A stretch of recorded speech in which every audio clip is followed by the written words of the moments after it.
یہ کہانی بے وفائی اور عظیم محبت کی ہے۔ یہ کہانی ایک ایسے شخص کی ہے جسے خدا نے استعمال کیا اپنی اور اپنے لوگوں کی محبت اور ان کی بے وفائی کو دکھانے کے لیے۔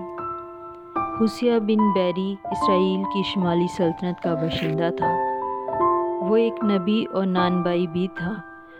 وہ سب انبیاء میں مبشرانہ اور نرم طبیعت کا مالک تھا اور اپنی قوم اور اپنے خدا سے والہانہ محبت کرتا تھا۔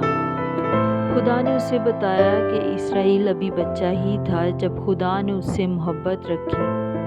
خدا نے بتایا کہ میں نے اسے پاؤں پاؤں چلنا سکھایا، میں نے اسے محبت اور رشتوں کی ڈوریوں سے باندھا، میں نے ان کے آگے کھانا رکھا، پر اسرائیل نجس ہوا اور بے وفائی کی۔ میں نے افرایم کو چلنا سکھایا، میں نے ان کو گود میں اٹھایا اور ان سے محبت رکھی۔ خدا اپنے دل کے زخم اور کرب ہوسیہ کو دکھاتا ہے۔ خدا نے اسے کہا کہ جا ایک بدکار عورت سے بیاہ کر اور اسے پیار کر۔ ہوسیہ نے خدا کے حکم کی تعمیل کی اور جمر بنت دبلائم کو بیاہ لیا اور اس سے والہانہ محبت کی۔ وہ حاملہ ہوئی اور بیٹا پیدا ہوا اور خداوند نے اس کا نام یزرعیل رکھا۔ وہ دوبارہ حاملہ ہوئی اور بیٹی پیدا ہوئی۔ خدا نے کہا اس کا نام لورہامہ رکھنا، کیونکہ میں اسرائیل پر رحم نہ کروں گا۔ لورہامہ کے بعد وہ پھر حاملہ ہوئی اور بیٹا پیدا ہوا۔ خدا نے فرمایا اس کا نام لوآمی رکھ، جس کا مطلب ہے تم میرے لوگ نہیں ہو۔ ہوسیہ کی والہانہ محبت کے باوجود جمر اس کے پیار کو سمجھ نہ پائی اور اس کا دل اپنے شوہر سے پھر گیا۔ اس نے کہا میں اپنے یاروں کے پیچھے جاؤں گی جو مجھے روٹی اور کتانی کپڑے اور روغن دیتے ہیں۔ ہوسیہ نے کہا کہ اپنی بدکاری اپنے سامنے سے اور زناکاری اپنے پستانوں سے دور کر۔ خدا نے کہا میں اس کی راہ کانٹوں سے بند کر دوں گا اور اس کے سامنے دیوار بناؤں گا تاکہ اسے گزرنے کا راستہ نہ ملے۔ پر وہ بالیوں اور زیوروں سے آراستہ ہو کر ان کے پیچھے گئی۔ ہوسیہ زخمی تھا۔ ہوسیہ کا دکھ خدا کے دکھ کا آئینہ دار تھا۔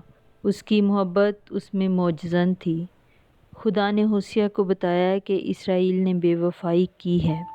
وہ عہد شکن ہیں اور یہ نہیں جانتے کہ مجھے ان کی ساری شرارت معلوم ہے۔ اسرائیل دوسرے لوگوں سے مل گیا ہے اور افرایم بے دانش فاختہ ہیں۔ ان کے بال سفید ہو گئے ہیں پر وہ بے خبر ہیں۔ گھات میں بیٹھے ان کے دل تنور کی مانند ہیں۔ وہ بد زبانی، عہد شکنی، حرام کاری، چوری اور خون ریزی کرتے ہیں۔ ان پر افسوس کہ وہ مجھ سے آوارہ ہیں۔ وہ مصر کو دہائی دیتے اور اسور کو جاتے ہیں، پر جب وہ جائیں گے میں ان پر جال پھینکوں گا، ان کو نیچے اتاروں گا اور ان کی تادیب کروں گا۔ ہوسیہ نے گہرے کرب سے گزر کر خدا کے دکھ اور عجیب محبت کی عظیم شکل کو دیکھا۔ خدا نے فرمایا کہ ہوسیہ جا اس عورت کو جو اپنے یار کی پیاری اور بدکار ہے، اسے خرید لا اور اس سے محبت رکھ، جس طرح میں نے بنی اسرائیل سے جو غیر معبودوں پر نگاہ رکھتے اور کشمش کے کلچے چاہتے ہیں محبت رکھی۔ میرے لوگوں کی بے وفائی سے میرا دل پیچ و تاب کھاتا ہے، میری شفقت مجھ میں معجزن ہے۔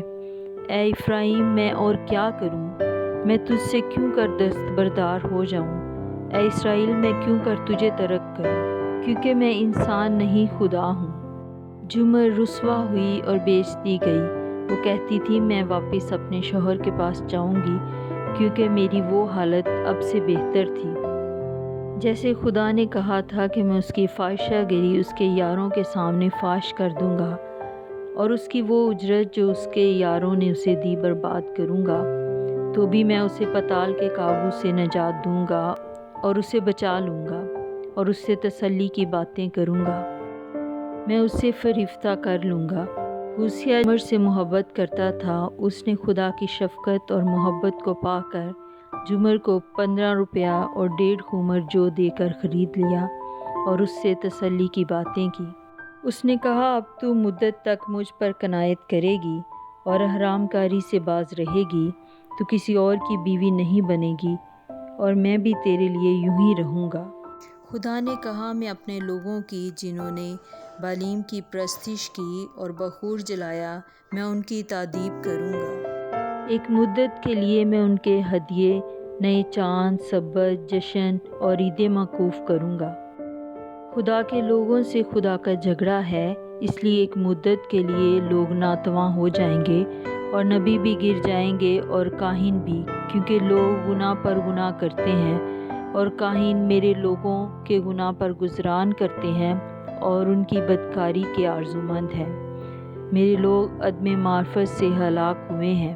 اے لوگو، رجوع لاؤ، کیونکہ خداوند نے پھاڑا ہے، وہی ہم کو شفا بخشے گا، وہی مرہم پٹی کرے گا۔ 2 روز کے بعد وہی ہم کو حیات تازہ بخشے گا، تیسرے روز وہ اٹھا کھڑا کرے گا، اس کا ظہور صبح کی مانند یقینی ہے۔ اے لوگو، رجوع لاؤ اور کہو کہ اے خداوند، ہماری بدکاری دور کر اور ہم کو فضل سے قبول کر۔ میں خداوند کشادہ دلی سے ان سے محبت رکھوں گا، کیونکہ میرا قہر ان پر سے ٹل گیا ہے۔ میرے لوگ سوسن کی طرح پھلیں گے اور ان کی ڈالیاں پھلیں گی۔ دانشمند کون ہے کہ وہ یہ باتیں سمجھے، اور دور اندیش کون ہے جو ان کو جانے؟ کیونکہ خداوند کی راہیں راست ہیں اور صادق ان میں چلیں گے، پر بدکار ان میں گر پڑیں گے۔ آمین۔